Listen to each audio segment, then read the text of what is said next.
welcome to the Voice of Retail podcast. My name is Michael LeBlanc, and I am your host. I believe in the power of storytelling to bring the retail industry to life. Each week, I'll bring insights, perspectives, and experiences from some of the retail industry's most innovative and influential voices. This podcast is produced in conjunction with the Retail Council of Canada. Digital pioneer and veteran e-commerce leader Johnny Russo is back on the podcast after several years, a new gig, and a new book, Mastering Mindful Leadership, 105 Ways to Become the Leader Your Employees Need You to Be. We catch up and talk about the current online retail environment, lessons learned, a look to the future, and key lessons that will help you manage your teams and lead in the new world of work. Johnny, welcome back to the Voice of Retail podcast. How are you, my friend? I am good. So happy to be back. Thanks for inviting me. Well, it's great to have you on the mic. Just before we hit record, we were kind of reminiscing the last time you and I were together in person. It was pre-COVID, and I kind of stuck a USB microphone in between us in your office in Montreal. We had a great conversation. So wonderful to be back on the mic with you and after so long. And I'm really looking forward to catching up. And you got a book out. I want to talk about that and your insights. So thanks for joining me again. Well, as I said, it's been a long time since you and I have talked either on the mic or spoken together. And of course, some of the listeners may not have heard our first interview. So let's start where we should, which is, who are you? Tell us about yourself, your background, and what you do for a living. Sure. So I'm Johnny Russo, as you've mentioned. I've been lucky enough to be in e-commerce for 12 years and counting, and in digital for over 17 years. I still feel young, but I'm getting older. It seems crazy to say, 17 years in digital, but I'm from Montreal. I graduated in journalism from Concordia University, so maybe that there's a bit of a tie-in to me wanting to write a book there, I guess. I moved to Ottawa and got a marketing job, and then just stayed in marketing. Never went back to journalism besides having a little blog on the side. Moved back to Montreal and got another marketing role. Spent some time in manufacturing on the digital side in terms of new websites and blogs and so on. And then with a couple of startups, and I began this marriage of I love technology, and then got a fantastic opportunity for Buffalo Jeans, and it was on the web marketing as we knew it then, digital today, and e-commerce side. So I married retail and tech and e-commerce together, and that was my career. So like I said, last 12 years on the e-com side in retail, I've got to work with some organizations like Metz, Bentley. And then I moved to Calgary a couple of years ago for Marks and the Canadian Tire Corporation. Mm-hmm. And now I'm the Chief Digital Officer at a company called Lamour. Well, let's talk about Lamour. I was on the website and looking at the background and the origin story, it's kind of a traditional or a wonderful story of people coming to the city of Montreal, which had a great reputation, still does, as a place where great apparel is made. But to talk about Lamour, a little bit about the company and what you do there. Yeah, so first off, it's a family-owned business, fantastic family through and through. And Lamour is a manufacturer of socks, underwear, hosiery, really basics, like any of the basics category. And Lamour has several licenses for socks and underwear, including New Balance and Pajar, Bench, Eddie Bauer. We just got the Fruit of the Loom license for socks. Many others, and we work directly with retailers and big box stores as well, whether it's through our licenses or private label. So Costco, Walmart, Joe Fresh, many other retailers, and we sell licenses through the Amazon channel. And a couple of years ago, they wanted to diversify even more and started to acquire their own direct-to-consumer brands. And they didn't really have anyone to run it. And when things started scaling right around the COVID area, they reached out to me to help build and lead the direct-to-consumer vision and division. And we run 6 brands in our portfolio, including Thorlos, which is a performance sock brand, Crooks Castles, a large streetwear brand, Terramar Sports, a leader in the base layer category. And another one that we actually just launched from scratch in July of 2022. It's called Within, wherewithin.com is the URL, but we built it from scratch. It houses all of our brands and licenses. So it's like a Lamour marketplace that anyone could go and buy basics for. So basically any gender, men, women, kids as well. So yeah, it's an interesting brand that we launched. So let me get this straight. You're a business that by and large made its name or made its trade in licensed and making products for brands that is then subsequently sell to retailers. Now, do you guys sell to the retailer, or does the brand sell through to the retailer on that side of the business? We do it, yeah. So we do the licensing, just like any licensing deal, and there's a royalty back to the brand. Right. So yeah, we work really closely with many of the licenses and brands that I mentioned. Right. So you'll your counterparts will call on retailers, as you mentioned. You mentioned a few of them. And bring them a library or a portfolio of products to choose from and formats. Now, and on your side of the business, your purview is to move those products, sell those, and offer those direct to consumer, right? So that's where your business starts and stops, but yeah, it's a big portfolio. Is that a good assessment? Yeah, exactly. And the brands, like I would say 5 of the 6 brands are their own brand. So let's say Thorlos is just on the Thorlos, like it's a brand, and we manufacture those socks, but it's actually a brand. So there's not another brand on that, let's say, site. Terramar Sports, same. Crooks Castles, the same, although Crooks Castles has a partnership with Snoop Dogg. So with Death Row Records. So we're selling Death Row Records apparel on that site. Now within is different. Within is almost like, all our licenses that we manufacture, all the brands that we own or license are on that site. So, I think you nailed it. So it's like a house of brands. So let's talk a little bit about the tradecraft of that before we get into, there's lots of stuff to talk about. So I wanted to understand a little bit about how you go to market. You mentioned Amazon as a direct seller. I mean, there's been so many interesting models coming forward. I was in New York City, and there's this new organization called Leap, which provides stores as a platform, for example. In other words, they take small niche online brands and they operate a store for them. Like it turns the whole thing on its end. All of which is a way to say, going direct is not easy. They need someone as skilled as you. Talk about how you take that brand direct. I hear marketplaces, platforms, direct. Just give us sense of your tradecraft and what's been working for you. It's an interesting time because it's easy to set up, right? Especially we're a Shopify house, and all our brands are on Shopify Plus. We're doing some B2B on Shopify as well, and so it's easy to set it up, and then it's really hard to drive traffic. It's really hard to build a brand. It's really hard to convert, and so it's funny because we're in that era, right? So easy to set up. So there's many people doing it. But it costs some money, right? It's not all organic traffic, right? So you got to build your email list, your SMS list, your loyalty campaigns. The paid media side has shifted in the last couple of years and become more expensive with less attribution. So complications there. So so we definitely try. Within where we have our own direct-to-consumer site, and now we're reaching out to marketplaces to also sell there.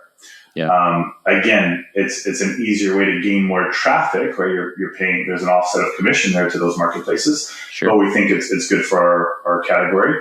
And some of the others, we're just sticking to a Shopify direct-to-consumer channel. Some others, we have Amazon wholesale and retail, or .com. So it really depends on the brand and kind of where the maturity is in that brand. But I think we're figuring out the formula. I don't know, any brand has to figure that out, right? Are they all retail, or are they some wholesale, some retail? Yeah. Do they want to play with Amazon? Do they not want to play with Amazon?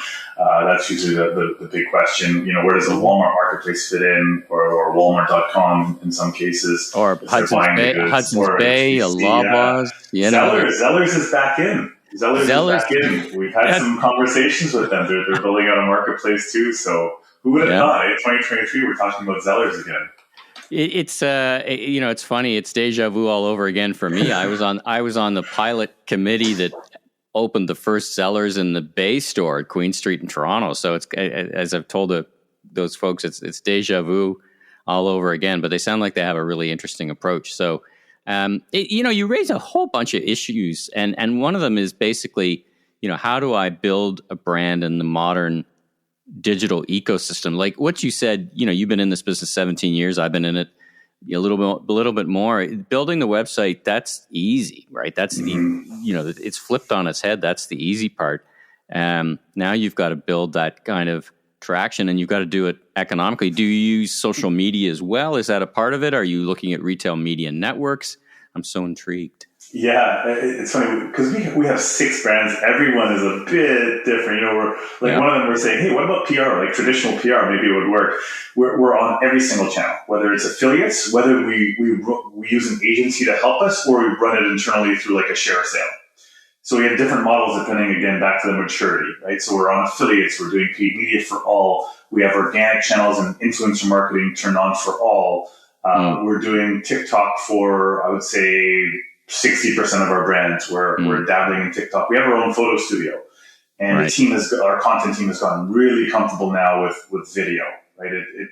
Video is like always that thing that takes a bit of time, and you're never sure of like hitting publish. Our team is in the last couple of months has done a really good job of becoming like that content factory, churning out some content. We don't know if it's going to work, but we're going to try.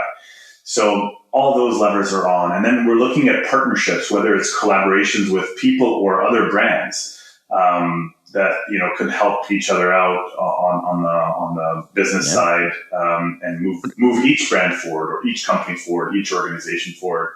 What about live streaming? What do you think of live streaming? I had a chance to talk to the president of Bombauser, who's doing a lot of great work. Live streaming to me often seems to be the next great thing still. But have you dabbled in it? What are you thinking about it?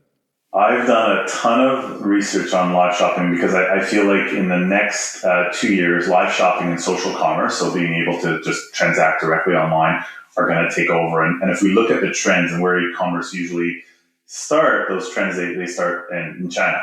And live shopping has seen explosive growth there. I think it's forecasted to be like $425 billion in 2023 or 2024. And apparel, fashion, beauty are leading the way, right? So we can all sit here and say, well, it won't work for apparel because of sizing and we want to try it on. No, it will work. It will work. Yeah.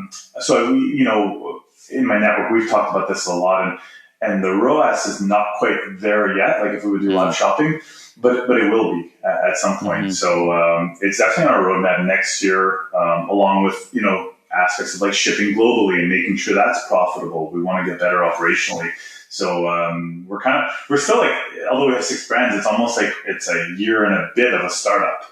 And we have that mentality about it. So we're trying a ton of different things. We want to make sure the foundation operational is strong. But live shopping and social commerce, like I'm a big fan of each of those. And I think they will hit apparel very soon. Well, it sounds like you've got your hand on the pulse of everything moving. You must have a huge team. What, 300-400 people by the sounds of it, right? Yeah, minus about 285. Exactly.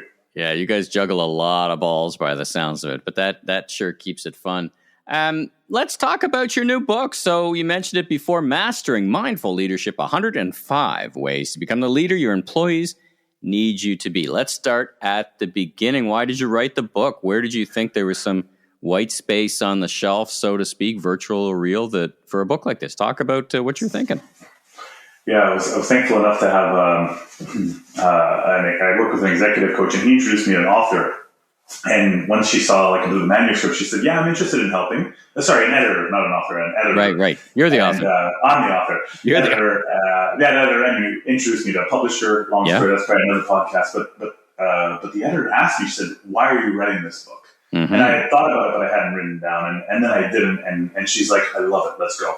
But over my career, I've had the chance to work with some amazing leaders and managers, some of which I think have been on your podcast. And, I've seen examples of how to manage greatly. I've seen examples of how, I wouldn't lead a team or manage myself. And so I've been listening and learning a lot over the years. And, I read about 100 plus leadership books since my career began. And I noticed many of them were fantastic reads, but they were routinely aimed at the top ranks, the C-suite, director and above level. Mm-hmm. And I wanted to write a book about leveling up. Having a mindful leadership playbook. This is essentially a playbook on becoming a manager, on managing people for the first time, getting from manager to leader, growing that ladder, how to inspire your team, how to lead via respect and values and inspire and do it with care. And I think it's the new age of leadership, and it got lost for some time. I think it's back on track. But the other main reason I pushed myself to write this, I thought that many leadership books were written by consultants or authors who have their own agency or coaching or development company. which is fine, but I wanted to write it as someone in the trenches, someone who has employees and bosses, someone who doesn't own the company, someone who doesn't get to just write for a living, someone who constantly deals with challenges and tries to solve them and action them. And works that proverbial 9 to 5 job, and then writes on the side. But like I said, I've kind of been learning and taking notes as I went, and then kind of put it all together into this. But essentially, I just wanted to help people. It was never about making money, and that's what she poked and prodded when she asked me, why did I write this book? Well, it's good advice, because if you want to make money, writing a book is not the way to go unless you're like Stephen King or someone else. So that's why I like to probe about why you wrote the book. Now, you spoke a little bit there about your tradecraft. I was curious. I ask all authors what their process is. I've talked to authors who say, I'm going to write 100 words a day, no matter if it's good or crap, and I'm just going to write 100 words a day. Or I have authors who write a precis. And then I have authors who say, listen, I've been taking little notes over my whole life. And then a fourth one, and I'm kind of curious which category you fit in. I started writing this book, and by the process of writing the book, came up with, I started with 20 top tips and I wound up with 105. I'm kind of making that up. But talk about your tradecraft. You just alluded a little bit that you've been taking notes and, have your own personal kind of way to write down your leadership style. How did it come together, and why is it 105? Why is it why is it not 99? Why is it not 125? Where does the 105 come from? You answer the question to the book, but talk about that a little bit. Yeah, 99. I should have done like Gretzky ways to level up. It's interesting because we didn't talk about this before, and those 4 things, like, it's all of them. You hit, especially number 4. That's so funny that you said that. So as I mentioned, I moved to Calgary, and I was still going back and forth a bit from Montreal to Calgary, but I moved to Calgary for 4 years for the Marshall, and 4 hours on a plane. I'm someone that disconnects on a plane, so I might watch a downloaded Netflix show, but I won't connect to Wi-Fi. It's just my time to kind of be alone. I'm connected all the time in digital, like nothing closes, right? So always connected. So flying back and forth, 4-hour flights, 4.5-hour flights, Montreal, Calgary, Montreal, or wherever else I was flying to from Calgary. Thankfully, it's close to BC and California and Vegas, so it was a fun time. Yeah. And so I literally trained myself to watch maybe 2 hours of the flight. I would watch Netflix, and 2 hours of the flight I would write. And I wanted to write a book on digital transformation. That was my passion, is my passion. I was speaking a lot on the topic, and I was writing, and I just kept writing tidbits. So kind of like your point, I was just writing, but I didn't know what I was writing. Yeah. And I kept writing, and I kept adapting it. And then at that time too, I just became really passionate about leadership and was over-indexing my learning on that topic. Just anything about being a manager, coach development, personal development, coaching, leadership, all of that. And then I said, you know what? I'm going to pivot this and write a leadership book. And then I had this idea of writing this playbook of a 365 days, something that could help you each and every day that you would read, kind of like those quote books you see that help you every day. Yeah. And then I was like, okay, it might be too long to do that kind of like a quote book because it's pages now. And then you would have needed a job in LA for that, perhaps. Exactly, yeah, full time, no other work. Exactly, that's what I would have needed on the beach or something. And so I think I got to 80-ish or something like that. That's when I started reaching out to the editor, and I said, I don't think I could write 365. It was a lot. It was, and like I said, 2 young kids, all that stuff going on. Yeah, of course. Working full time, and then I said, you know what number makes sense? And I said 105, there's 52 weeks in a year, so you can kind of decide to do one a week, and maybe this takes you 2 years to kind of implement them, or you do, once every 2, or you do 2, every week and do this in a year. So that's kind of the number. So 52 weeks, kind of doubled it. 104, 105 became the number. And that's kind of where we went, and even the title changed as we went from the editing process to the publishing process. It was, we had playbook in the title, and then the publisher was like, actually let's remove it and let's do a double iteration with Mastering Mindful Leadership. So it all came together. But yeah, I really started writing on planes, and then finished it after I moved back to Montreal. And it was just a new process completely for me. And, not knowing the publishing process much, even though I was in journalism, I didn't know anything about the publishing process. Sure. Like, do you self-publish? Do you get a publisher? Do you get a big publisher? Do you get a smaller publisher, Canadian, U.S. publisher? So my editor was instrumental in helping me through that, Susan Crossman. And then she connected me to Manor House Publishing, which is a Canadian publisher out of Ontario. And he read manuscripts, said, yeah, I'd love to do it, work together. And lo and behold, it came to fruition in October of 2022 on the print side. And lo and behold, you're an author. Now, we won't take everyone through the 105 different principles. I did detect some kind of themes, like a bias for action, a kind of pay it forward. Now, what would you say, to the listeners to get them engaged in the book? What were some of the themes that you explore in those 105 tips that you 105 ways? Talk about that a bit.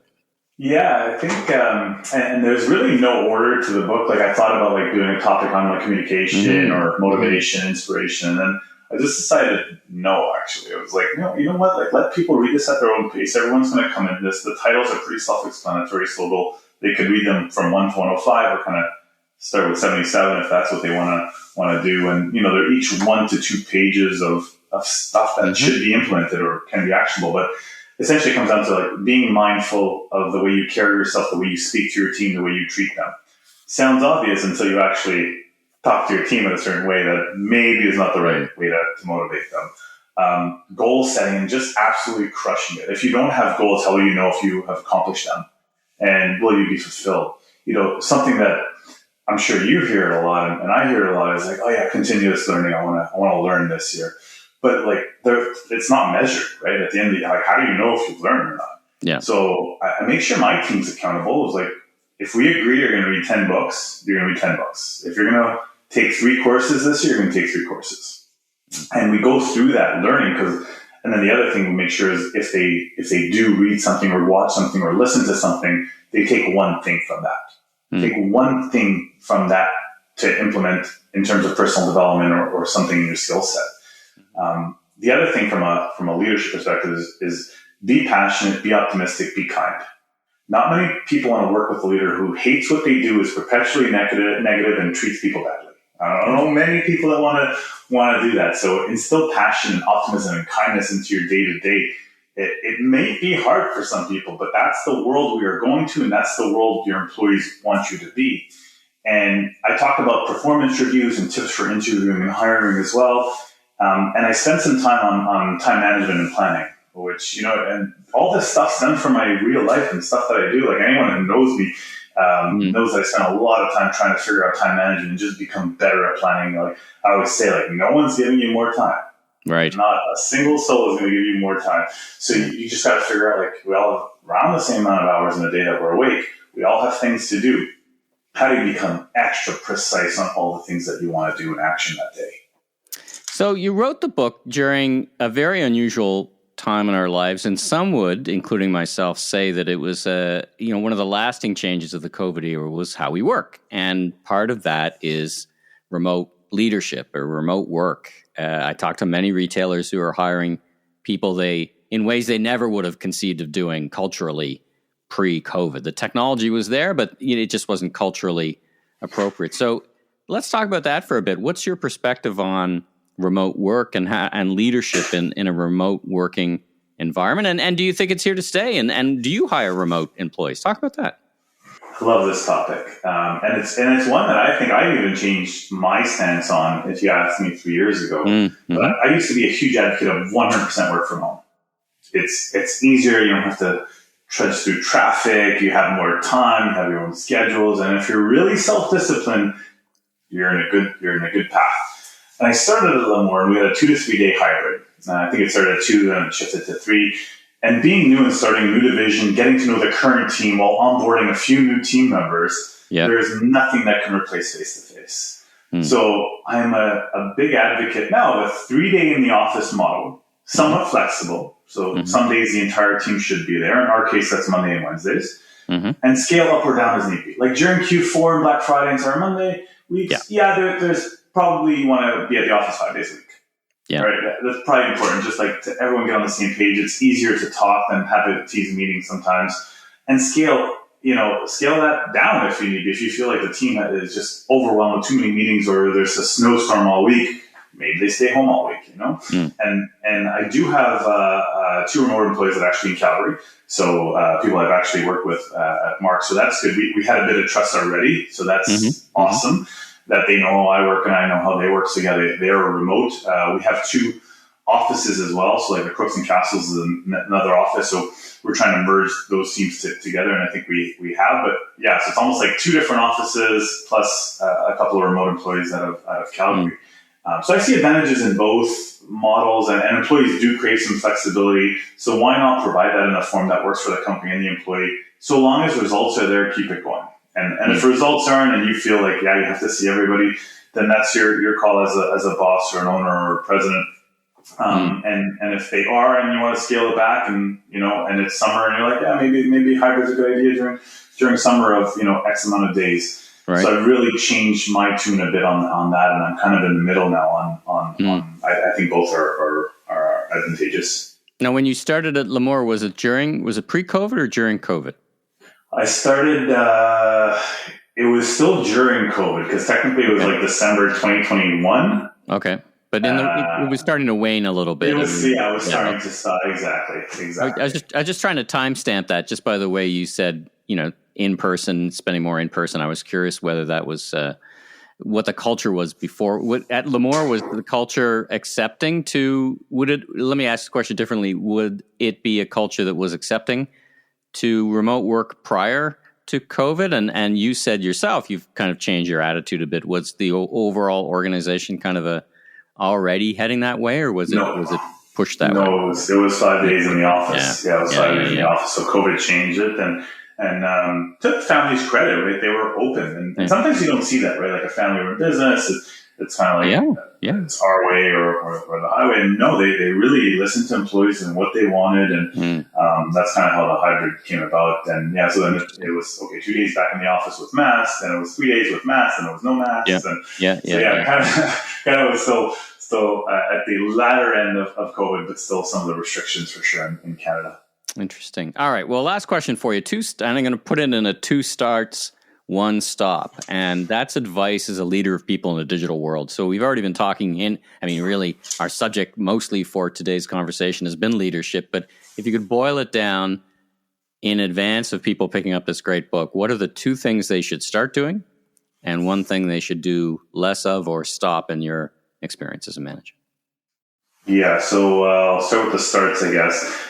Digital moves at a speed unlike maybe anything other right now in the world. And now, holidays came and ChatGPT came out. It's like, what do we do with this? So plan better. Start planning your months and your weeks and your days better, and get better at prioritization and time management. Because like I said before, no one's giving you more time. So do more effective work in the time you have. Digital's not slow paced, right? Retail is not meant to be slow paced. It's not for the most part, it's not a very long sales cycle. It's hours or days. So we got to understand why someone's abandoning cart on this site, and why our ads aren't running at a ROAS of what we want on that. So if you plan better, you get a better handle on things, and then you leave time to actually fix things. The other thing that I would say is start reading more. And some people say, well, reading's not for me. Then start listening more. Listen to podcasts. Listening's not for me. Watch YouTube videos, whatever it is. But I say start reading more. There are so many advances happening in e-com and retail and digital.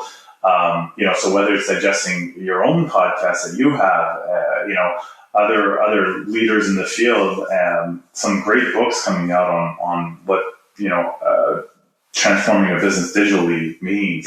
Just start reading more and find a topic that fascinates you, right? It doesn't have to be forced there, but start reading to learn more. And then I'd say the stop would be stop wasting time complaining and action what you want to change. I see a lot of that happening. I've been retail in some time, and yeah, nothing's perfect, right? Everyone has these legacy ERPs that we work with, or the stores in the head office are not always working closely together.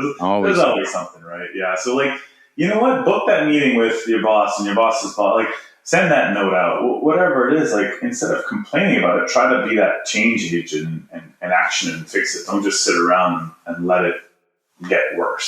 So I would just say, yeah, stop wasting time complaining. Well, my guest is Johnny Russo. The book is Mastering Mindful Leadership. Johnny, where can folks who are listening get a hold of your book?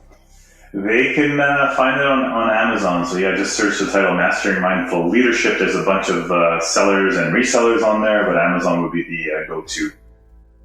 Fantastic. Well, I'll put a link in the show notes just to make sure people find it. But listen, it's a great time just chatting with you. I mean, you and I share a lot in common, and I miss you. I haven't seen you in a while. I appreciate you for joining me on the podcast. Congratulations on becoming an author. I barely have time to read books, let alone write them. So I'm always impressed by someone who can grab the written word. And listen, I wish you much continued success. Encourage everybody to read the book. It's a great read. Myself, I learned lots from it, and so I'd encourage everybody to get it. And once again, thanks for joining me on the Voice of Retail podcast. Thank you for being such a big supporter of mine, and continued success with your podcast. Thanks for tuning into this episode of The Voice of Retail. If you haven't already, be sure and follow on your favorite podcast platform so new episodes will land automatically each week. And check out my other retail industry media properties, the Remarkable Retail Podcast with Steve Dennis, and the Global E-Commerce Leaders Podcast. Last but not least, if you're into barbecue, check out my YouTube barbecue show, Last Request Barbecue, with new episodes each and every week. I'm your host, Michael LeBlanc, growth consultant, president of ME LeBlanc Company, and Maven Media, and keynote speaker. If you're looking for more content or want to chat, follow me on LinkedIn or visit my website at meleblanc.co. Safe travels, everyone!